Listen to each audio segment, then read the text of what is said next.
Hey everyone, welcome back to my channel. Today's video we are going to be talking about something really important, especially if you're a newcomer in Canada or if you're still planning to come to Canada. This video is for you. In this video I'm going to be talking about how to find accommodation in Canada, and at the end of this video I'm going to tell you how I found my own accommodation in Canada. So if that's something you're interested in, keep watching and I promise you won't regret it. As a new immigrant, there are a lot of challenges you will encounter in Canada. I'm telling you, it's not an easy process moving to a new country and adjusting. And finding your first apartment or your first accommodation in Canada is one of them. But don't worry, I'm going to guide you step by step in this video, and I'm going to tell you how to do from doing your research to finding the perfect accommodation for you. I'm going to walk you through the essential steps. I'm going to give you tips, and I'm going to tell you places where you're going to find your perfect accommodation. The first thing you need to know about getting an apartment in Canada is the city you're moving to. So apartment prices vary from city to city. If you're moving to cities like Ontario or Vancouver, expect to pay heavily for rent. But if you're moving to cities like Calgary, or even Calgary is getting expensive now, Halifax, Ottawa.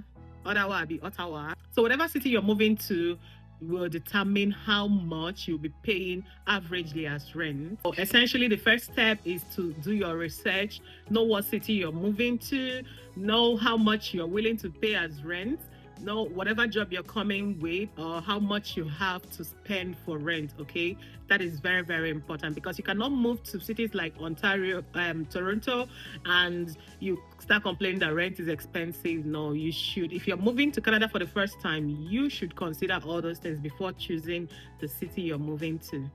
So there are several online platforms where you can find your first apartment, but I'm going to give you my favorites. There are so many of them, but these ones are just the few I would recommend and the few I searched for mine. Number one is Kijiji. If you come to Canada, you will notice that a lot of people use Kijiji for many different things. You can use Kijiji to list your business. You can use Kijiji to find whatever service or product you're looking for, used products, even new products sometimes.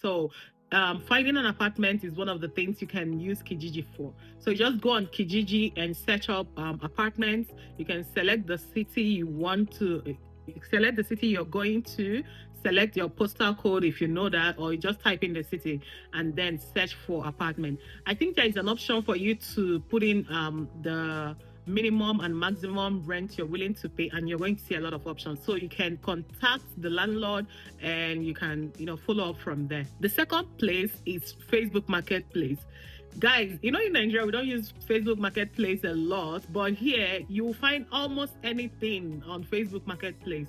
You will find house rent, you'll find even building, you'll find lawyers, you'll find new cars, old cars, used cars, a lot of things. And if you want to sell anything in Canada, you list it on Facebook Marketplace as well as Kijiji. But Marketplace is like number one for everybody. There is nothing you will not buy there. Some of the things you can use Marketplace for is to find your apartment. Just like Kijiji, you go to Facebook Marketplace, you enter, you can search up, let's say you're in Calgary, you can search up apartment for rent in Calgary. Let's say you have a particular place in Calgary you want to go to. You can search up apartment for rent in Calgary, in Northeast Calgary, or in Northwest Calgary, or in Southwest Calgary, or in Southeast Calgary. So whatever, you can just be that specific and it will give you a list of options. And on Facebook Marketplace, it has filters as well. So you can enter the minimum and the maximum rent you're willing to pay. You can enter if you're looking for new apartment, or everything. You see a lot of filters there, and you can just adjust the filters to your preference, and it will give you exactly what you're looking for. So when you find what you're looking for, you just contact the person that listed that apartment, and hope that they will get back to you. One of the things I don't like about Marketplace, a lot of people, they do shakara for Marketplace. So sometimes you message them and then it takes a while for them to respond, or they don't respond at all. But you know what you're looking for, so message as many people as possible and take your time to choose what you want. So the third place you can find an apartment is rentals.ca. You can try out this website. It's just similar to the other ones I've talked about, but these ones, I think there are options to contact the landlord directly. You can send emails, and the fourth one that is very similar to the third one is rentfaster.ca. Rentfaster.ca is very, very popular, and I am very familiar with Rentfaster.ca. So you go there, you search the city you're going to, the province, the neighborhood, if you have a particular neighborhood. And it's very important you make research on the neighborhood you're moving to, because you cannot just put Calgary and, you know, hope to settle everywhere. There are places that are more friendly for new immigrants, and there are a lot of things you should consider. I'm going to talk about that later in this video. A lot of things you should consider when you're picking out the neighborhood you want to live in, because they are really very important. As a new immigrant, you should make all this research before you pick out the place you want to go to. Rentfaster.ca, you have the option of contacting the landlord directly. You send an email, and there are also application forms. I'm going to talk about that a little bit in this video. Application forms you need to fill for to get accepted. The landlord will get your application form directly, and then they will contact you if they think you are suitable for, you're the kind of person they want to rent out to. There are also other platforms you can check out. These ones I'm not very familiar with, but I found them in my research. They are Craigslist. You can check out Craigslist. You can check out Padmapper and Zumpa. ZUMP. I'm going to put the names on the video, somewhere in the video, so that you can know exactly what I'm talking about. So you can check those ones out. But the first four I gave you, those are my preferred options. But if you're not finding what you're looking for, you can always check out more. Before you even think of contacting a landlord for an apartment you're interested in, you have to have some documents ready. It's not like in Nigeria that we pay 1 year rent. Here, it's paid monthly. So the landlord needs to see that you are able to pay your rent month to month, and you're not going to default, or you're not going to miss a payment. So some of these documents that you need to make sure you have, I'm going to be listing them, and please make sure you have these. They are really very important. Number one document you need is your proof of employment. You need to have a proof of employment, because your landlord wants to see that you are employed and you are able to pay your rent. So some of the things you can use as proof of employment is your pay stub and your letter from your employer. You can use that as your proof of employment, and yeah, that should like place you ahead of other people that don't have it. You need to have an ID. It could be your passport, or if you have like a driver's license in Canada, but because this video is for newcomers, it could be your passport. It could be your PR card and your work permit. Here, these you can use these things as your means of identification. And if you have a driver's license here, you can also use that, because that is like generally acceptable in a lot of things. Number three, they're likely going to check your credit history report. But if you're new in Canada and you don't have a credit history, you can use a guarantor. You can use a guarantor to, somebody that will come in and say, oh, I know this person, they're going to sign for you. And of course, it's going to be somebody that knows you, because not everybody, you don't want to be a guarantor for somebody that is going to default, okay? You can use a guarantor, or you can get a reference letter from your previous landlord if you've lived in Canada before. I'm not really sure if they accept previous landlord from your other country, but yeah, I think they should if you're moving. It depends on the landlord. Some people are very lenient. Some people don't require all of these things. They are not very strict about this. But some landlords, they will scrutinize you. They will want to do all sorts of research about you, and they want to like really, really pick out who they want to, because you don't want criminals in your house. That's one of the worst things that can happen to you. So I'm going to tell you what I think is the best option for newcomers, especially if you're coming for the first time, because rent is quite expensive, and you might not have a job at the moment, or you might consider renting with roommates, like getting roommates. There are some groups out there for, let's say in Nigeria, for instance, there are some Nigerian groups that where newcomers come together and meet each other before they even travel while they are still in Nigeria. So you can find one of these groups and join, and find somebody. You can try and connect with some people, and you can decide to be roommates with those people, and then you can find an apartment together. So this will help reduce the cost of the apartment. Let's say if an apartment is 1,500, if you split it with a roommate, that reduces it very significantly. It is off the load of that monthly 1,500 from you. So you might want to consider getting a roommate when you are renting for the first time. Some places like Facebook Marketplace and Kijiji, you can go there and search room for rent. So instead of renting a whole apartment, like I live in a 2-bedroom, I can put up one of my rooms for rent on Marketplace. I can put it up there and say, okay, I need a roommate, I need a female roommate or a male roommate, and specify what I need and how much it is. So you can go on this platform and search room for rent, and you will see people that are willing to rent out their rooms. And the good thing about this option is that you may not need to provide pay stub and all those other documents. I may want to ask them of you, but there is a little bit of leniency. It's not as strict as when you are renting a full apartment from the landlord, because I am subletting to you and I can say, oh, maybe I need extra cash. I need to rent out this room for 3 months. Then I can put out there room for rent for 3 months or whatever. And then those are very good options, especially if you are looking for an apartment from Nigeria, from outside Canada, wherever you are. These are very good options. I would suggest you do this because trying to get a full apartment on your own is a little bit tricky and it's like a little bit difficult. So try and look for people that are renting out their rooms and talk to them, provide what they need you to provide, and rent from them. Trust me, it's very cheap and it's very easy. And then you also have company. That's also a win-win. I said this is a win-win because there are a lot of benefits from renting from an individual. One, you pay lower rent. Let's say my rent is 1.5, for instance, and I split it into 2, or maybe 1/3 or whatever I want to put up. So it's way lower than what you would pay if you're renting a full place.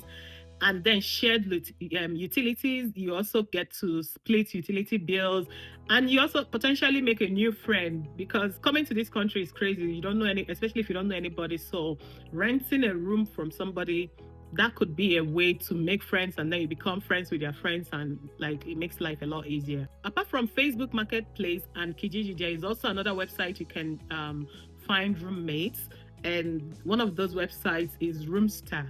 Is it roomstar.ca or roomstar.com? But Roomstar, I'm going to put it in the caption so you can exploit that and see what you can find. Okay. Now let's talk about how to avoid rental scam, because one of the things you'll be surprised, that will surprise you in this Canada, is the way people are so creative with the kind of scam they come up with. Oh my God, you are going to be shocked.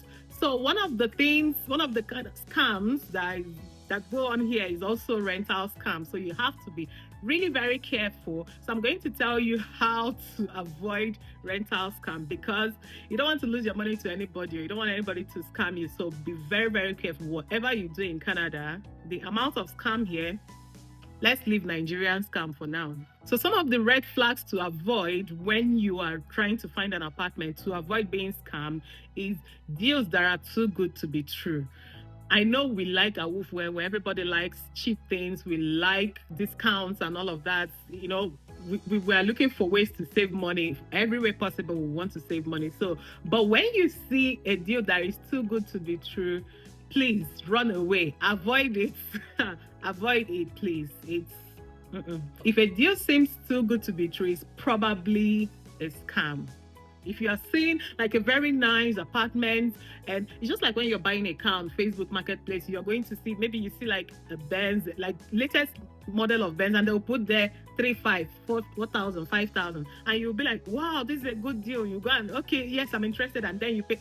Your money don't go with that. So be careful. If it's looking too good to be true, your gut will always tell you, your intuition will always tell you, no, this looks like a scam. Please run away. Run very, very well, please. Another thing, if a landlord is asking you to make a deposit before they meet with you, please run. Carry your 2 left legs, run away. If somebody's telling you, yeah, I have a lot of people interested in this apartment, you should make a deposit so that we can reserve it for you or something like that, don't make any deposits, no matter what. Tell them, okay, yeah, go ahead and rent it to other people. Go ahead and take your time and do your research, please. So don't make any deposits before you meet any landlord. I know some people will still like fall victim of this, but please, I am telling you, no matter the urgency they attach to it, do not fall for that. Thirdly, you can get to the stage of meeting with the landlord, scheduling a viewing, and you go and view the apartment, and then they'll tell you to make a payment and then move in. If it's not a roommate kind of agreement, please make sure you sign a lease. Make sure there is a lease agreement. And when they give you your lease, please make sure you sit down and read everything on the lease, no matter how big it is, because there are some clauses that you will not, you feel like, oh, they give you a lease agreement, you sign, and then maybe later in the future they start, if one problem or the other will come up, or they might want, you might want to move out, and then you find out, oh, they said you cannot move out until the next 5 years. Please take your time, read your lease, make sure you have a lease. If you're renting a full apartment, if you're renting by yourself, have a lease, sign your lease. But if you have, let's say for instance, I found someone else to rent an apartment with, we are renting together like a new apartment, we should both be on the lease. Make sure you are on the lease if you are renting with somebody. Okay, don't say, you be on the list, because sometimes if there is a problem, they'll say, after all, you are not on the list. And that's what, whatever is on the paper, that's what it is. You're not on the list, you're not on the list, and they can kick you out anytime. So please make sure you have a lease. Sign your lease, read your lease very well. If you like, if you have somebody that can help you go through your lease, let them help you go through your lease and tell you what all those things means, because they can be overwhelming. But please do that. It's really very important. Before we continue, I would love for you to give me a thumbs up and subscribe if you're liking this video so far. And I promise I'm going to come up with more videos about settling in Canada and everything you need in Canada. So don't forget to subscribe and turn on your notification bell and give a thumbs up and share with your friends. So let's get back into the video. Let's talk about budgeting for rent in Canada. It's really very important that you budget for rent, because you cannot go and rent a $2,000 apartment because you want to live in a high rise, 2,008, 3,000, and then by the end of the month you're paying, when you're done paying rent, you don't even have anything. So you need to know how to budget for rent. And remember, you're not just paying for rent, you're paying utilities as well, electricity, the garbage, you're paying for electricity, water, internet. So you have to also find out if those things are part of your rent or if you're paying them separately, and that will help you. Because I could be paying 1,500 for instance, and then my utilities could sum up to 200. So everything I'm paying is like 1,700. So I need to know if at the end of every month I can afford to bring out 1,700 to pay my rent. So you need to budget. So I'm going to tell you how you're going to budget now. Your base rent should not be more than 30% of your income. If you're earning $1,000 per month, your rent should be $300. Mm-hmm. Your rent should not be more than 30%, because you have other things. For Christ's sake, you're not paying only rent. You have to feed. You have to transport yourself. A lot of things you need to do. This kind of everything is bill. You're paying bills for everything, and there's no excuse. You cannot just come up and say, oh, I don't have money for this month, I will not pay for this.